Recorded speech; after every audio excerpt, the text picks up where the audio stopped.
Hello' বন্ধুসকল, আজি আমি নতুন ৰেচিপি লৈ আহিছোঁ। লকডাউনৰ সময়ত ঘৰতে বহি আকৌ এটা নতুন ৰেচিপি লৈ আহিছোঁ।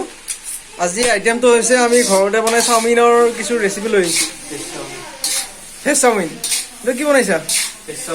ভেজ চাওমিন ন? কি কি দিছে ইয়াতে?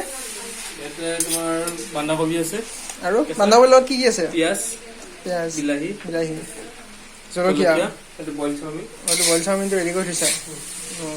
কালাৰ হিচাপত চয়া চচ, কালাৰ হিচাপত কিবা দিছে নেকি? চয়া চচ আৰু নিমখ। কিমান টাইম লাগে এটা সেয়া বনাওঁতে? এইখিনি আইটেম ৰেডি হৈ থাকিলে ভাজোঁতে খুব বেছি 10 মিনিটৰ পৰা 15 মিনিট বইল কৰি ল'ব লাগে। বইল কৰি ল'ব লাগে। আজি ভেজ চাওমিনটো ৰেডি হোৱাৰ পিছত আপোনালোকে চিকেন চাওমিন খাই যিটো বস্তুৱে খায় চালিয়া দেখোন। ইয়াতে আপুনি চিকেন আইটেমটো কাটি দি কিনে চিকেন চাওমিনটো বনাই ল'ব পাৰে। এগ চাওমিন কৰিব পাৰে। ইয়াতে পোৱা যায় ন? ইয়াতে হ'ব। আপোনাৰ সুবিধাৰ কাৰণে আপুনি যিটো চাওমিন খায় সেইটো চাওমিন আপুনি নিজে বনাব পাৰে। এতিয়া আমাৰ অসমত আকৌ কৰোণা ভাইৰাছৰ সংখ্যা আকৌ বাঢ়ি গৈছে। তাৰ বিষয়ে কি মন্তব্য দিব কৈ থাককচোন বাৰু মাজে মাজে। মন্তব্য বেলেগ একো দিব নালাগে। লকডাউন খোলা দিয়া নাই, তথাপিও মানুহ তাতকৈ সমানে জনসমাগম বহুত হৈছে।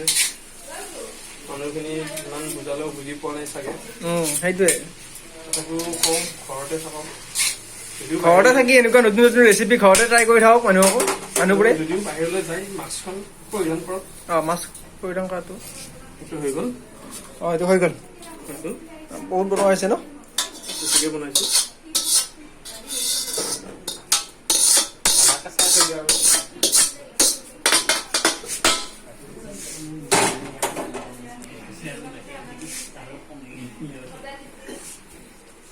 আৰু এতিয়া এই কাপোৰখন কি হ'ল? বইল হেৰি মোচা কাপোৰখন দিছোঁ।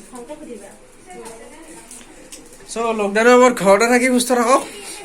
এতিয়া কিবা এটা কৈ দিয়া একেলগে। এইজনে আমাৰ দাদাজন, যিজনে আমাৰ লগত সকলো লকডাউনৰ সময়তে কাৰ্যসূচী আমি বিভিন্ন ধৰণৰ ঘৰতে থাকি বনাই আছো। আকৌ বনাম নতুনকৈ, আকৌ নতুন ৰেচিপি বনাম।